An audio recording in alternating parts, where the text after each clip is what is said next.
Ashamaa harka fuunee daawwattoota AMN Plus kun qophii addaa isin biraan geenyudha. Qophii keenya addaa keessatti gootota birmadummaa biyyaatiif wareegaman ogummaa aartii guddisan maqaa biyyaa dirree atileetiksii addunyaatti waamsisanii fi siidaawwan iddoowwan garaagaraatti ijaaramanii jiru. Siidaawwan ijaaraman kun akka biyyaatti akka magaalaatti akka uummataatti hiika maalii qabu kan jedhu irratti hayyuu dhimma kanarratti beekumsa qaban affeerree waliin marii taasisna. Turmaanni keessan AMN Plus waliin haa ta'u. Keessummaan keenya har'aa istuudiyoo keenya AMN Plus itti affeerrannee waliin marii taasisnu Dr. Tasfaayee Zallaqaa Yuunivarsiitii Finfinneetti barsiisaa fi qorataa saayinsii hawaasaati.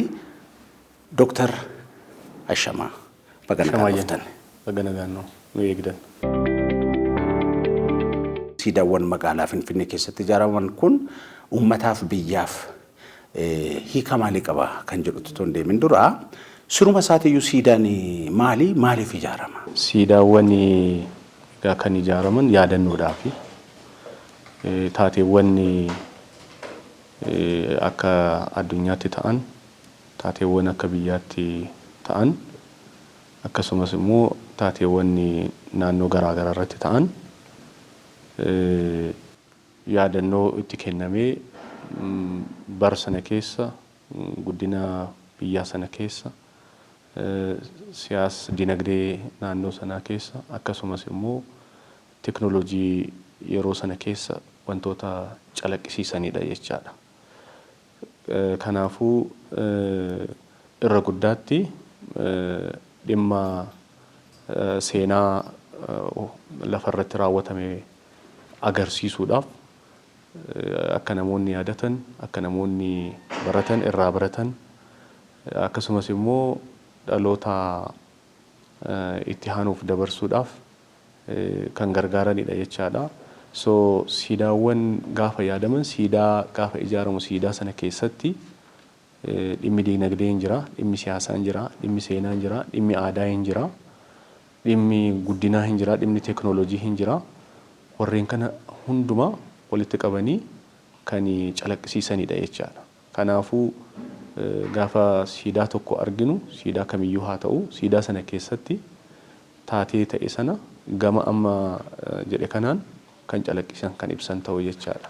Ulfaadhamee biyya tokko keessatti siidaawwan garaagaraa dhaabbatanii jiranii akka biyyaatti biyyoota biroo waliin wal bira qabnee olaallu biyya tokkoo fi hiika maalii kennu? Sababni kana kaasuu fi amma biyyoonni tokko mallattoo tokko yoo argine biyyi sun maal akka ta'an, eenyu akka ta'an, maal akka dinqisiifatan, seenaa akkamii akka hojjetan biyya sana wajjin kaasna waan ta'eefan. Egaa hamma biyyoota garaagaraa irratti siidaawwan garaagaraatu jira. Mallattoon isaan bakka bu'anii jiranis akkuma jennu yeroo tokko siidaawwan tokko walitti dhufeenya biyyoota jidduu jiran agarsiisuu danda'u. Walitti dhufeenya dhimma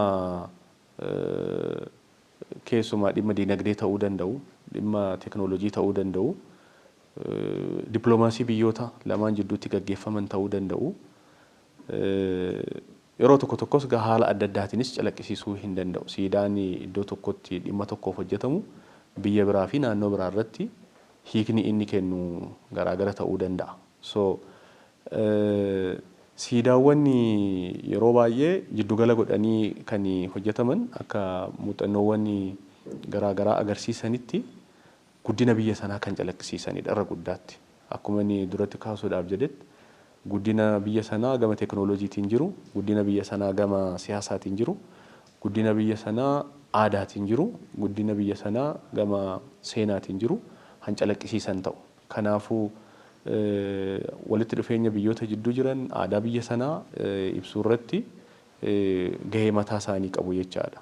Tolee ulfaadhaa. Keessumaayyuu biyyoota garaagaraa keessatti siidaawwan ijaaramanii bakkee garaagaraatti bakkee seena qabeessa bakkeewwan adda addaatti ijaaramu. Harki caalu garuu magaalota keessatti ijaaramu. Magaalonni kan filatamanii fi maaliif? Magaalonni egaa kun dhugaa rabbii dubbachuudhaaf gaaffii baay'ee gaariidha. Magaalonni yeroo baay'ee guddina biyya tokkoo keessatti wiirtuu guddinaa godhatamanii fudhatu. Wiirtuu civilizationiiti jedhamaniitu fudhatu magaalonni. So magaalonni yeroo baay'ee aadaa biyyi tokko qabu aadaa calaqqisuu keessatti seenaa biyyi tokko qabu seenaa biyya sanaa calaqqisuu keessatti magaalli yeroo baay'ee bakka itti keessumaa murteewwan garaagaraa murteewwan siyaasaa gama siyaasaatiin hojjetaman teessoon mootummaa irra guddaatti addunyaa irratti kan argannu magaalota keessatti. So magaalonni wiirtuu bakka itti hojiiwwan guguddaa hojjetaman bakka itti wanti hundee qabu murtaa'u bakka itti keessumaa immoo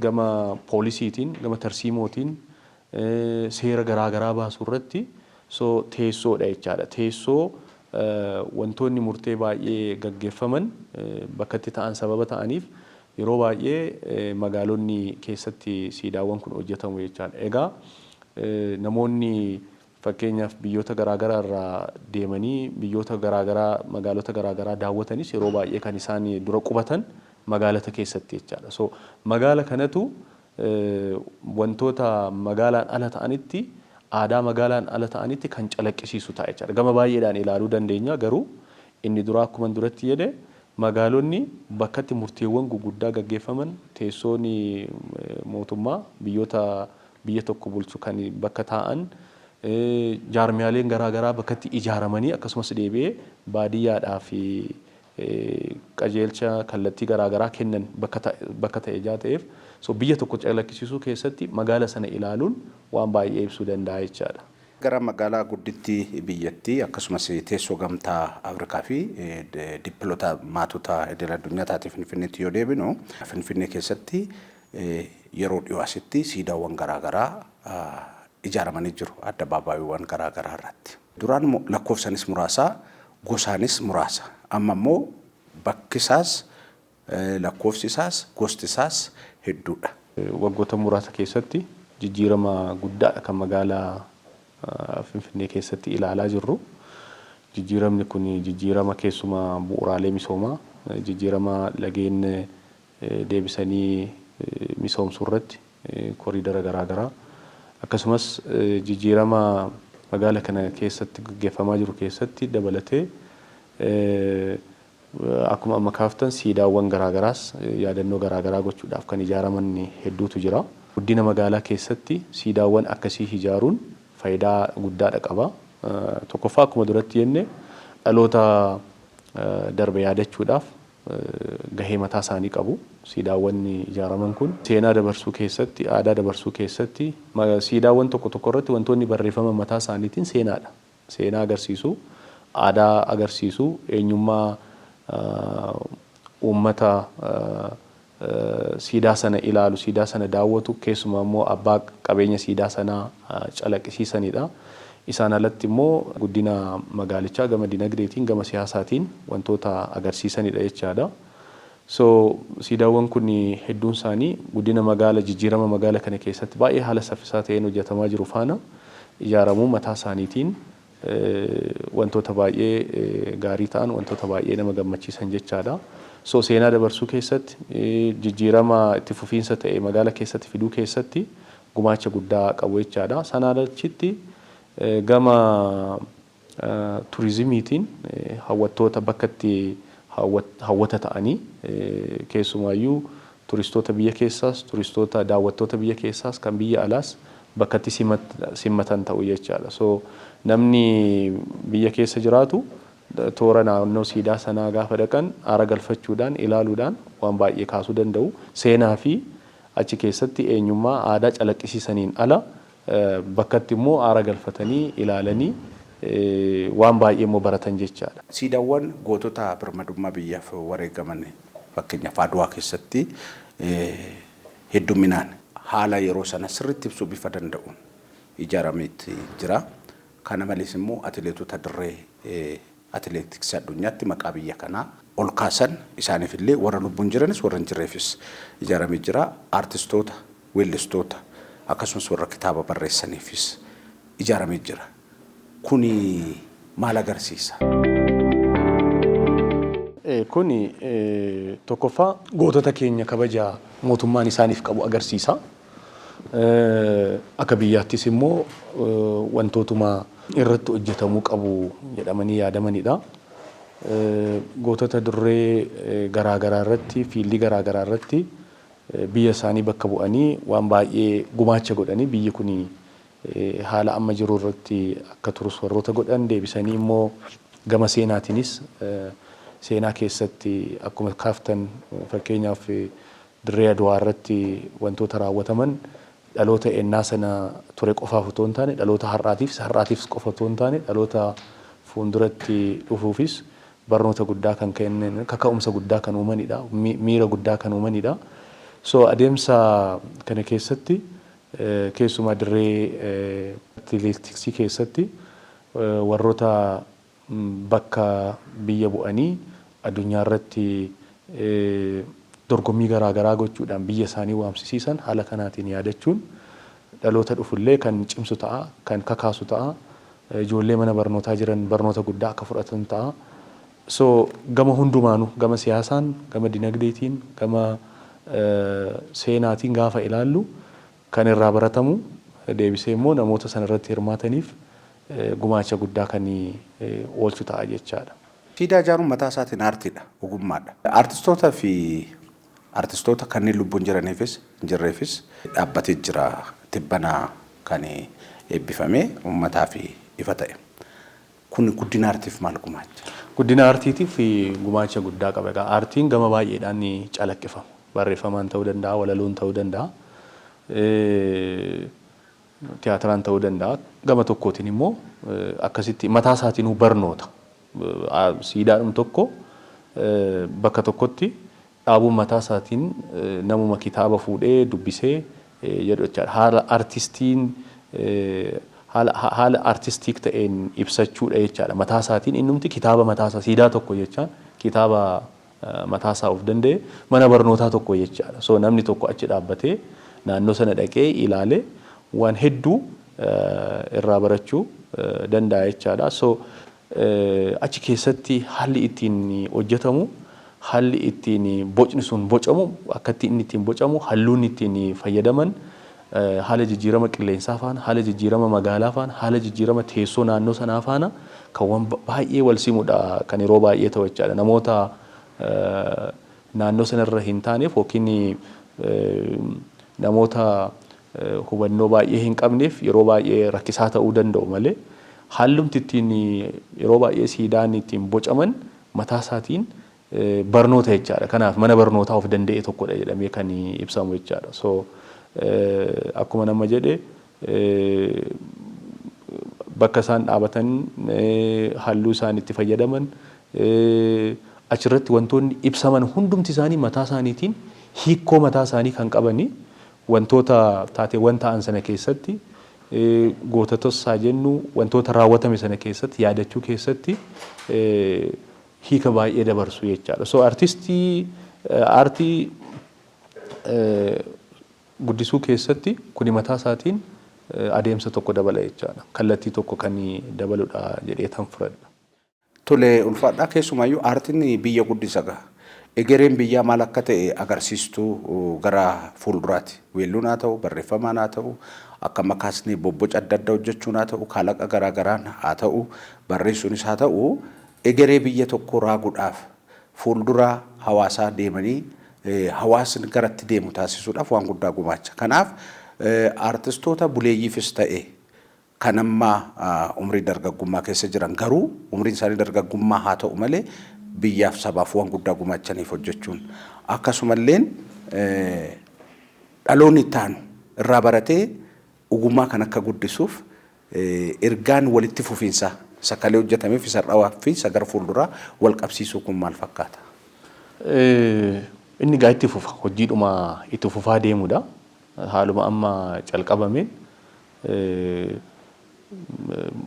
mootummaan akkasumas immoo dhaabbileen dhimmi isaanii ilaallatullee gargaarsa godhanii eeriyaa kanarratti gama kaarikulamiitiin kan hojjetan gama barnootaatiin kan hojjetan dhaabbileen barnootaa akkasumas immoo dhaabbileewwan dhuunfaas ta'an kanarratti kan gumaachan qaama fudhattoonni hundumtu qooda fudhattoonni kanarratti dhimma kanarratti hojjetan kaka'umsa baay'ee kan isaanitti uumuudha.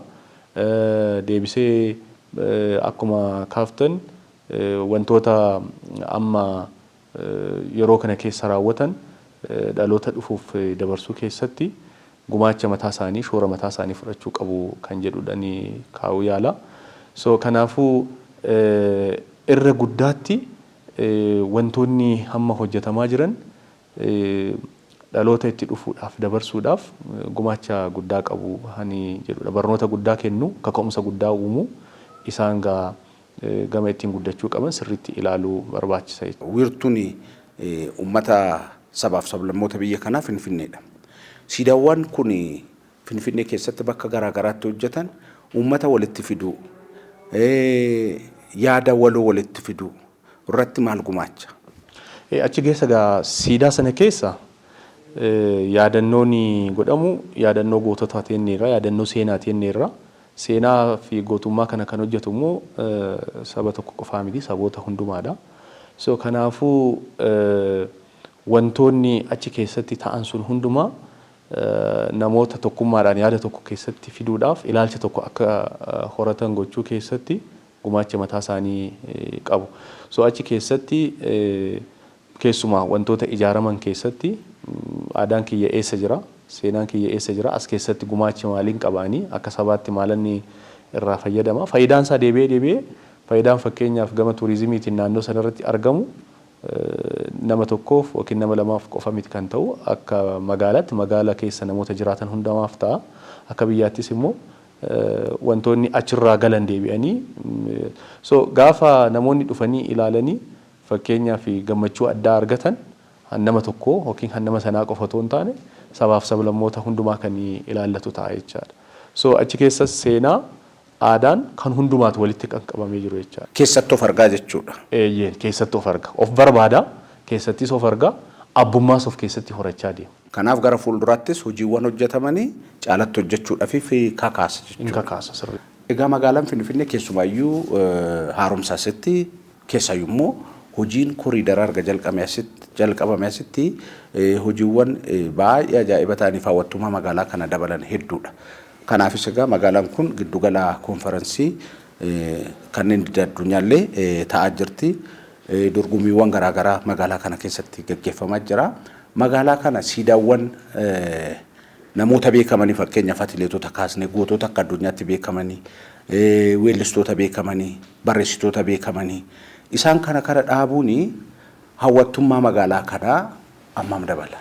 Kun baay'ee dabala. Dura kan kaasuudhaaf yaaletti jiddugala wiirtuu konferansii turizimii magaalli kun ta'aa jirtu keessatti gumaacha mataa isaatiin dabala. So kanaafuu bakka hawwataa dabalaa jirra jechaadha. Gama ija turizimiitiin yoo ilaallu galii fi deebisee immoo bakka hawwataa qabnu irratti deebisnee bakka hawwataa kan biraa dabalaa jirra jechaadha. Kanaafuu namoonni fakkeenyaaf dhimmoota konferansii walgahii garaa garaa irratti hirmaachuudhaaf biyyoota garaa garaa irraa Afrikaa keessaas haa ta'anii Afrikaan ala addunyaa irraa imalanii gara magaalaa Finfinneetti dhufan wantoota daawwatan waan filannoo hedduu argatu jechaadha. Filannoo hedduu argatu. Nu immoo akka magaalaa jiraataa magaalaatti akka biyyaatti namoota daawwatan sanarraa turmaata isaaniillee akka isaan dheeressan gochuu danda'u bakka bakkatti. Turmaata guyya tokko ture jechaan dhimma turizimii keessatti turistiin tokko namoota naannoo 10 ta'an jiddugalaan namoota naannoo 10 hojii uumachaadha. So guyya tokkotti at least yoo xiqqaate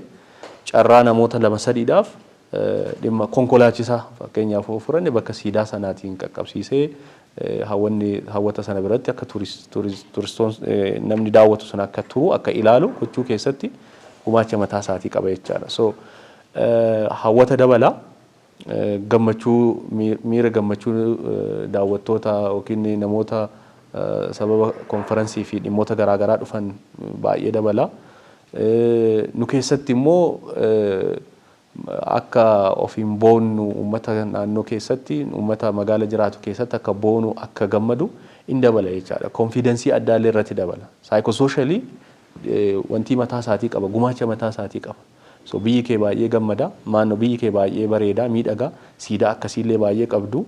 Siidaa kanatti fayyadamtanii guddina biyya keessanii egeree sirriitti adeemsisaa jirtu. Yeroo gaafa namni turistiin tokko yaada kennu inni mataa isaatiin miirri inni uumu hin jira jechaadha. Kaka'umsa nama keessatti uumu, kaka'umsa dhaabbilee garaagaraa keessatti uumu, akkasumas immoo dhimma kanarratti qaamota hojjetan hundumaa waan addaa uumaaf jechaadha.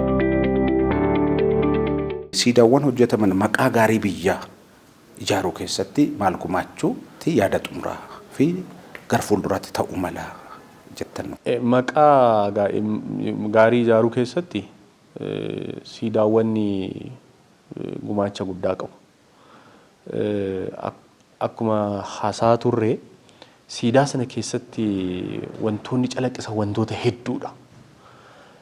Magaala tokko keessatti wantoota magaala keessatti lubbuutti horan keessaa tokko siidaawwan akkasiiti. Bakkeen kun yeroo baay'ee bakkeen kun bakkeetti namoonni baay'een bahanii ilaalanidha.